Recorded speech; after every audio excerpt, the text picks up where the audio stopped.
मोहन चाचा। अगस्त का महीना था। काली अंधेरी रात थी। बहुत तेज बारिश हो रही थी। आकाश में बिजली चमक रही थी। मोहन चाचा अपने घर से दूर अपने खेत में चारपाई में सोए हुए थे। उनका खेत गांव के तालाब के पास था। बारिश के कारण पूरा तालाब भर गया था और खेत में घास भी ज़्यादा हो गई थी।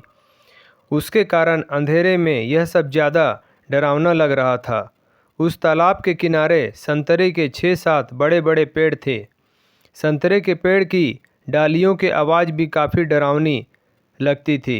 अचानक खेत में बंधी हुई भैंसों ने चिल्लाना शुरू कर दिया। मोहन चाचा को पता ही नहीं चला था कि आखिर यह भैंसें ऐसे क्यों कर रही हैं। उन्हें लगा कि शायद ठंडी के कारण यह भैंसें ऐसा कर रही होंगी। इसलिए मोहन चाचा के खेत में चिमनी जलाई। उस चिमनी के उजाले में मोहन चाचा की नज़र उनके चारपाई पे पड़ी। उन्होंने देखा कि एक औरत उनकी खाट पर बैठी है। यह देखकर उनका शरीर डर के मारे कांपने लगा। उसी वक्त आकाश में बिजली का तेज झटका हुआ। वैसे तो मोहन चाचा बहादुर थे, लेकिन आज उन्हें भी थोड़ा डर लग रहा था। उस वक्त काका ने अपने आग में सूखी घास डाली और आग को ज़्यादा बढ़ाया। इसकी वजह से वो औरत ठीक से दिखाई दे रही थी। उनकी समझ में कुछ नहीं आया। चाचा खड़े हो गए। मोहन चाचा ने सोचा कि अब डरने से कुछ नहीं होगा, मुझे हिम्मत से काम लेना पड़ेगा क्योंकि मैं बहादुर हूँ। चाचा ने एक बड़ी लकड़ी हाथ में ले ली और बोले, कौन हो तुम? तुम्हें क्या लगता है कि मैं तुमसे डर गया हूँ? लेकिन सच तो यही था कि चाचा अंदर से पूरी तरह से डर के मारे कांपने लगे थे।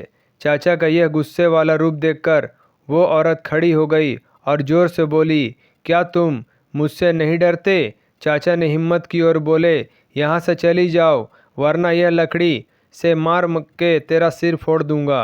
इतनी ही बोलता चाचा ने लकड़ी उठाई और उस वक्त उस औरत ने आवाज़ उठाई, अब तो मुझे मेरे ही घर से बाहर निकालेगा? यहाँ पर तो मेरा बचपन गुजरा है, यह मेरा ही घर है, मैं यहाँ सालों से रह रही हूँ। यह सुनकर चाचा का डर और गुस्सा दोनों ही शांत हो गए। उन्हें लग रहा था कि मेरे सामने जो औरत खड़ी है उसे मैं जानता हूँ। उसकी आवाज़ भी जानी पहचानी लग रही थी। चाचा सोचने लगे कि आखिर यह औरत है कौन?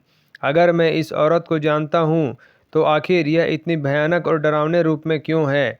अचानक, अरे यह तो मोहिनी है, मेरी बड़ी बहन।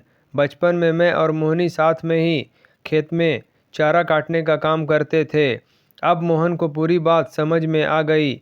यह मोहिनी के बचपन की बात है। जब मोहिनी 14 साल की थी तब इसी खेत में गांव के कुछ बच्चों के साथ खेल रही थी। दूसरे बच्चों की तरह मोहिनी भी पेड़ पर चढ़कर एक डाल से दूसरे डाल पर छलांग लगा रही थी। अचानक मोहिनी जिस डाल पर बैठी थी वह डाल टूट गई और मोहिनी मुंह के बल नीचे गिर गई। यह देखकर सारे बच्चे डर के मारे चिल्लाने लगे। बच्चों के चिल्लाने की आवाज़ सुनकर बड़े लोग वहां पहुंचे और मोहिनी को उठा के हॉस्पिटल ले गए, लेकिन तब तक काफ़ी देर हो चुकी थी। मोहिनी की मौत हो गई थी। मोहन चाचा को ये सारी बातें याद आ गई और वह सीधा मोहिनी के पास जाके रोने लगे।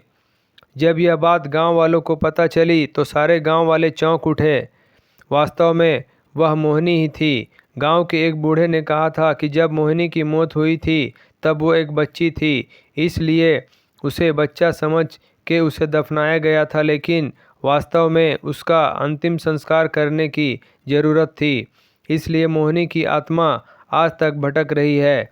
मोहन चाचा ने तुरंत ही मोहिनी को जहाँ दफनाया था वहाँ से उसे निकाला। किसी की भी हिम्मत नहीं हो रही थी कोई उसके पास भी जा सके। उसी वक्त मोहिनी की आत्मा ने गांव वालों के सामने आके कहा कि हाँ, आपकी बात सही है, मैं मर चुकी हूँ। आप लोगों को मुझसे डरने की ज़रूरत नहीं है। मैं अभी भी इस गांव की बेटी हूँ, लेकिन मैं आज तक भटक रही हूँ, मुझे मुक्ति दीजिए। बाद में मोहन चाचा ने मोहिनी के शव का अंतिम संस्कार किया और उसकी आत्मा को शांति दिलाई।